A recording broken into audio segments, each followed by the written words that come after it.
അമ്മയ്ക്ക് വലിയ വിഷമമുണ്ട്. മുത്തശ്ശി മരിച്ചതിന്റെ വേദന തീരുന്നതിന് മുൻപേ ശ്രീകുട്ടി ചേച്ചിയുടെ ഈ പ്രശ്നം കൂടി വന്നേ. ശ്രീകുട്ടി ചേച്ചി പിണങ്ങിപ്പോയതല്ല എന്ന് അമ്മ ശരിക്കും വിശ്വസിച്ചിരുന്നതാ. പക്ഷെ ഇപ്പൊ അമ്മയ്ക്ക് നല്ല സംശയമുണ്ട്. എന്നോടും സ്വാതിയുടെ കാര്യം കുറച്ചു മുൻപ് കൂടി ചോദിച്ചതേ ഉള്ളൂ. അവൾ അച്ഛന്റെ അമ്മയുടെ അടുത്ത് കുറച്ചു ദിവസം നിൽക്കാൻ പോയതാണെന്ന് ഞാനിങ്ങ് തീർത്തും പറഞ്ഞു. അതെ, ഞാനൊന്ന് ചന്ദ്രകാന്തം വരെ പോയാലൊന്ന് ആലോചിക്കുന്ന. സ്വാതിയുടെ അടുത്തേക്കോ? എന്തിന്? ചേച്ചി ഒന്ന് കാണണം. എന്താ പിണക്കത്തിന് കാരണമെന്ന് എനിക്കറിയണം. എങ്ങനെയും ഇവിടേക്ക് വിളിച്ചോണ്ട് വരണം. ലച്ചു, ഞാൻ പറയുന്നത് നീ അനുസരിക്കോ? ചേച്ചി പറയുന്നത് ഇതുവരെ ഞാൻ അനുസരിക്കാതിരുന്നിട്ടുണ്ടോ? എന്താ കാര്യം എന്ന് വെച്ചാൽ പറഞ്ഞാ മതി. എന്തായാലും നീ ഈ അടുത്ത കാലത്തൊന്നും ചന്ദ്രകാന്തത്തിൽ പോണ്ട.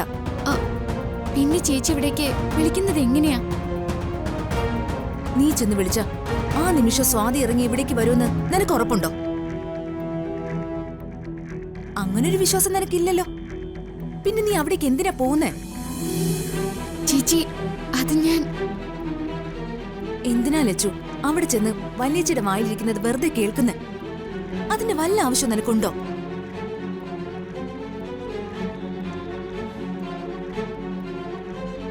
ഒന്നാമത് കവിതേച്ചി വല്യേച്ചി ഓരോന്ന് പറഞ്ഞു ദേഷ്യം പിടിപ്പിച്ച് വച്ചിട്ടുണ്ട്. ഒടുവിൽ എല്ലാ പ്രശ്നങ്ങൾക്കും കുറ്റക്കാരി നീ മാത്രമാവും. വല്യേച്ചി മാത്രം എന്താ ഏതാ പറയാന്ന് ആർക്കും ഒരു നിശ്ചയം ഉണ്ടാവില്ല. എന്തിനാ വെറുതെ വല്യേച്ചിയുടെ വഴക്ക് കേൾക്കാൻ പോകുന്നേ? അത് സഞ്ജു സ്വാതി തമ്മിലുള്ള എന്തൊക്കെയോ സൗന്ദര്യ പിണക്കങ്ങളാ. അവര് ഭാര്യ ഭർത്താക്കന്മാരല്ലേ? ഒടുവിൽ അവര് തന്നെ അത് പറഞ്ഞു തീർത്തോളും. അത് തന്നെയാ നല്ലത്.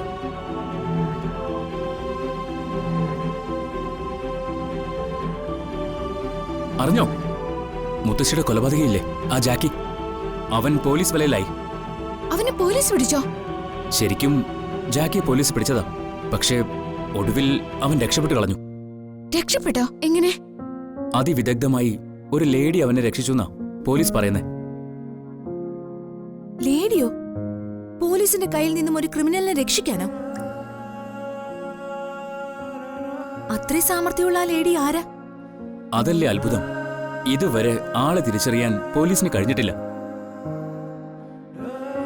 ജാക്കിയെ രക്ഷിച്ച് ആ ലേഡി കേരള അതിർത്തി കടത്തിയിട്ടുണ്ടെന്നാ പോലീസ് പറയുന്നേ. എന്നാലും അങ്ങനെ ഒരു ലേഡി അതാരാവും? എന്തായാലും പോലീസ് ആ ലേഡിയെ കണ്ടെത്തും. മുത്തശ്ശിയുടെ മരണത്തിൽ ഞാൻ തെറ്റുകാരിയല്ലെന്ന് തെളിയിക്കാൻ പറ്റില്ലേ ഡോക്ടർ? ലച്ചു ടെൻഷൻ ആവണ്ട. താമസിയാതെ ജാക്കി പോലീസ് വലയിലാവും. സത്യം തെളിയിക്കുകയും ചെയ്യും. ലച്ചു സംശയിക്കണ്ട. സത്യം അധികനാൾ മൂടി വെക്കാനൊന്നും ആർക്കും കഴിയില്ല. ലച്ചു ഇങ്ങനെ മനമൊരുകി ദേവിയെ പ്രാർത്ഥിക്കുന്നത് വെറുതെ ആവോ? ഇല്ല, ഒരിക്കലും ആവില്ല. ലച്ചുവിന്റെ ദേവി ആ ജാക്കിയെ ലച്ചുവിന്റെ മുന്നിൽ കൊണ്ടു നിർത്തും. അതിലൊരു സംശയമില്ല.